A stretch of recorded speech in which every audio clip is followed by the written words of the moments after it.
Spoilers ahead for She-Hulk's latest episode. Now let's get into this review.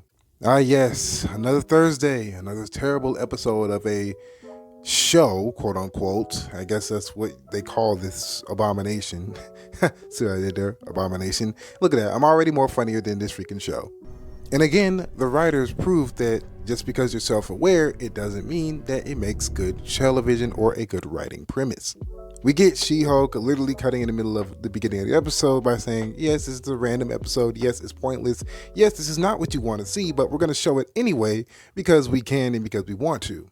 Really building a solid relationship with your quote-unquote fan base by telling your fans to pretty much F off and watch whatever we produce.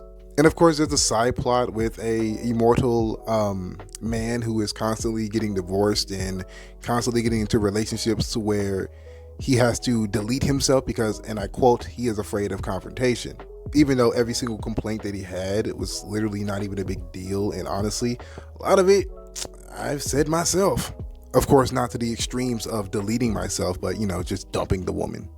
Oops, I guess that makes me a misogynist for not wanting to put up with overly emotional and overly combative women. But, whatever. It's funny because this episode is about Jennifer going to a wedding and apparently there are absent of the actual, male who's marrying this woman.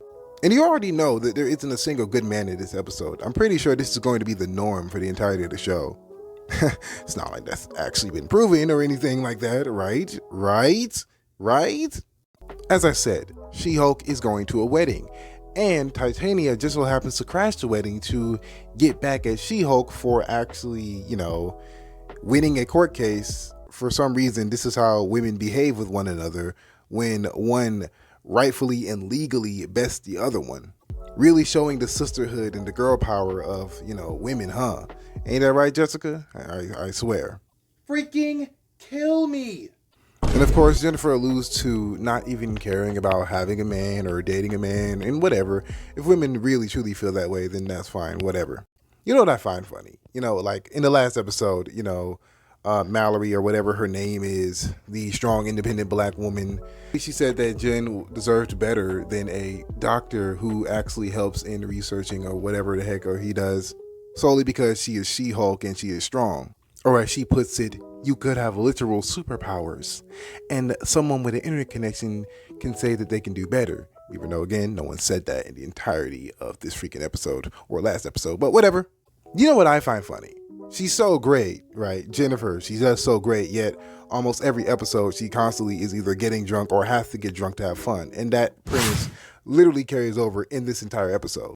The only time this woman is happy or smiling or having any real fun is when she is literally drunk off of her ass. Literally, throughout this entire show, she has literally been annoying, insufferable, and completely and utterly hard to deal with whenever she is sober. What does that tell you about the state of the, mind of this character, that she has to get drunk to even crack a smile? Multiple episodes she has said, or at least alluded to the fact that she is, alone or lonely. You know what I'm saying? And you could argue, oh, they're setting up a character arc, but we know they're not. Come on, let's keep it a band here. They're not. And for some reason, we have to spend so much time with a subplot of, again, the immortal asshole who can, for some reason, get in relationships with, women. But apparently, women's intuition is so strong, yet they can't tell an idiot and an asshole from a decent human being. But, women's intuition and all that. Speaking of, Mallory returns with her unprofessional attitude towards her clients again. Despite your feelings about how you feel about your client, you still have to work for them and get them the best deal possible. And if this is any indication on how actual lawyers behave, then you'd be better off representing yourself, to be perfectly honest with you. Because not only are they berating this man to the point where he's so stressed out to where he wants to delete himself, they actively express pleasure in his misfortune solely because I guess it's because he's a man. So yeah. On top of that, he's a man getting a divorce, so therefore he must be the problem. Yes, all of these women were possibly the most greatest women to ever deal with, right? I already told y'all, there isn't a single good man in this entire show. At least that's what they will portray to you.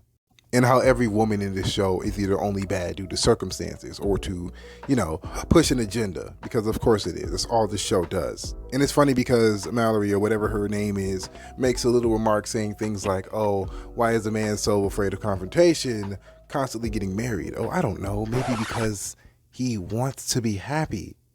I don't know, just call me crazy. Yes, I had to get all of that, the useless plot lines out the way. Then again, this entire episode is basically filler. So then we get a poorly, rendered fight with Titania and She-Hulk. And obviously, this director does not know how to direct action scenes, because of course not. I don't understand why people just get jobs nowadays without any real merit or criteria. Like, you would think if you are directing a superhero show, you would know how to direct an action scene that is actually bearable to look at. So She-Hulk and Titania fight for approximately who knows how many seconds. Like, literally, the budget is so bad in this freaking show that fight scenes last literal milliseconds.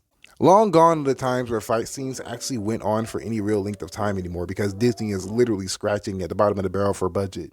I mean, if Disney actually produced shows that fans want to see, they would get a return on their investments.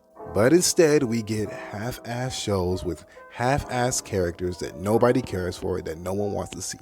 Looking at you, Miss Marvel. Oh yeah, and Moon Knight too. And yes, I'm saying that because the CGI in Moon Knight was hardly even passable. And the funny thing is, everything interesting, about the She-Hulk, show is constantly seen as an afterthought. Literally. Like, the show literally treats the main plot, quote unquote, as an afterthought. And everything interesting is seen as a, cheeky wink and a nod. Like, seriously, everything with the Wrecking Crew happens at the end of the episode.